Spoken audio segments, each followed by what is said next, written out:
Hare Krishna. Welcome to our online Swadhyaya reading retreat labs. So, in this lab, we are reading every day Śrīmad Bhāgavatam in the morning.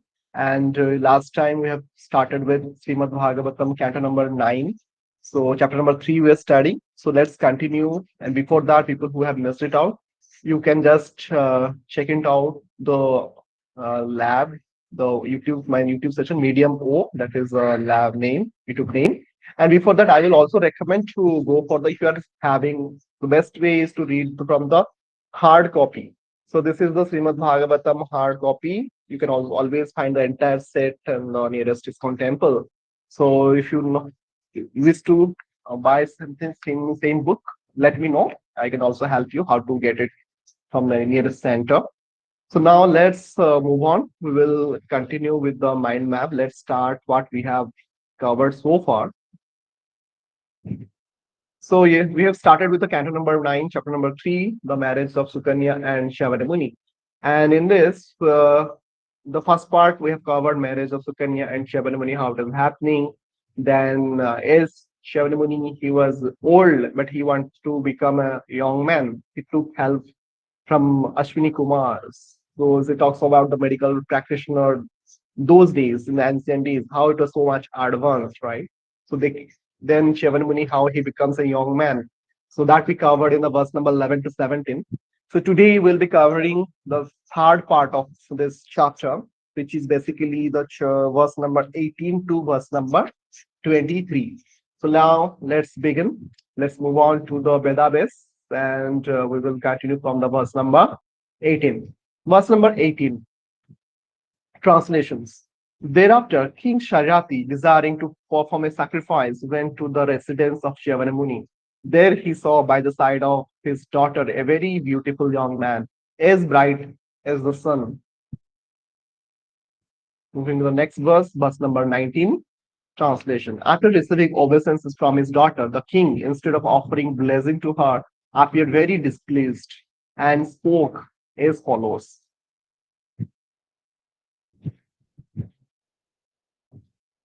Verse number 20.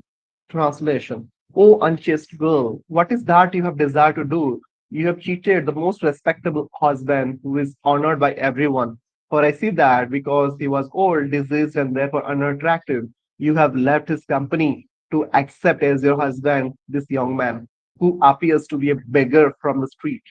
Purport.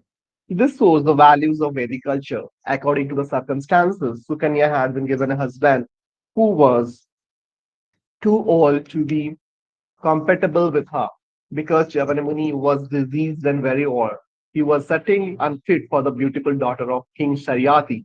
Nonetheless, her father expected her to be faithful to her husband. When he suddenly saw that his daughter had accepted someone else, even though the man was young and handsome, he immediately chastised her as asati, unchaste, because he assumed that she had accepted another man in the presence of her husband. According to Vedic culture, even if a young man is given an old husband, she must respectfully serve him. This is chastity. It is not that because she dislikes her husband, she may give him up, and accept another. This is against Vedic culture. According to Vedic culture, a woman must accept the husband given to her by her parents and remain chaste and faithful to him. Therefore, King Saryati was surprised to see a young man by the side of Sukanya. Moving to the next verse, verse number 21, translation. O my daughter, who were born in a respectable family, how have you degraded your consciousness in this way?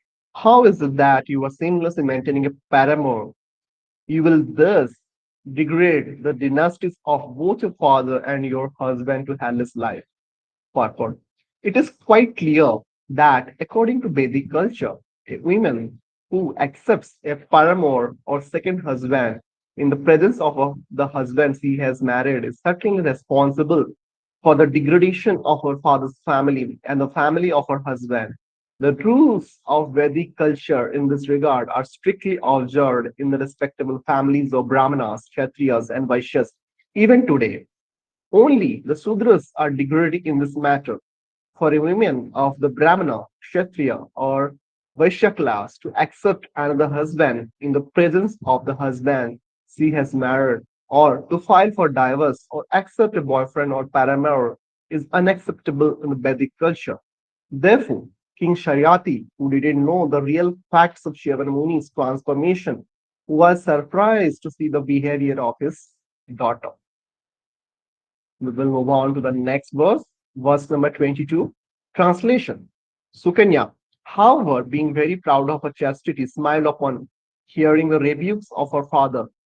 She smilingly told him, my dear father, this young man by my side is your actual son-in-law, the great sage Shavana, who was born in the family of Rigu. Purport.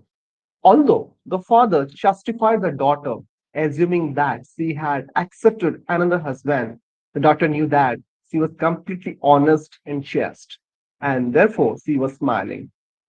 When she explained that her husband Shyavanamuni had now been transformed into a young man, she was very proud of her chastity, and thus she smiled as she talked with her father.